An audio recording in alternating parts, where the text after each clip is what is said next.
Sekantį modelį turim GLA 350, 21 metai, mėlyna spalva, 53 000 mylių nuvažiavęs. Vat su tokiu smūgiu priekinę dalį, kapotas, lempa yra kaip ir sveika, čia biškiai yra įskelta, bet ne kiaurai. Vat mušimas eina čia, bandžiau kapotą atidaryti, bet žinokit, yra užstrigęs. Radiatoriai, kiek iš čia matosi, atrodo, yra viskas sveika. Šitą pusį lempa irgi yra sveika. Sausio 29 aukcionas.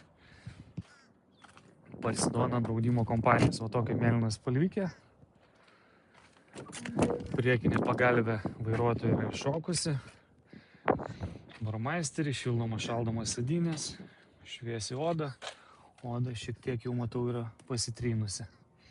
Na, salonas jau toks murznas, aš nežinau, kur čia reikėjo važinėti tą mašiną.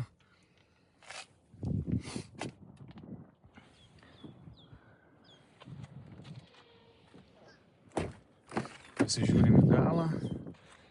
Na, čia cheminė verkiant reikia jau, bet čia taip jau nieko nepadarysi, pas mašinų tai būna.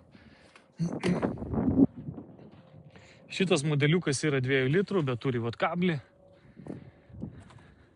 Netgi bagažinė va yra sulankstyta dangtis. Bamperis šiek tiek yra gavęs. Pabraižytas kuro dangtelis. Šitoj pusė atrodo tvarkinga. Panorama irgi neišdaužyta, viskas vietoj. Čia durys irgi vietoj. Nežinau, čia neina daugiau chebrytę prieiti, parodyti kažką tai daugiau.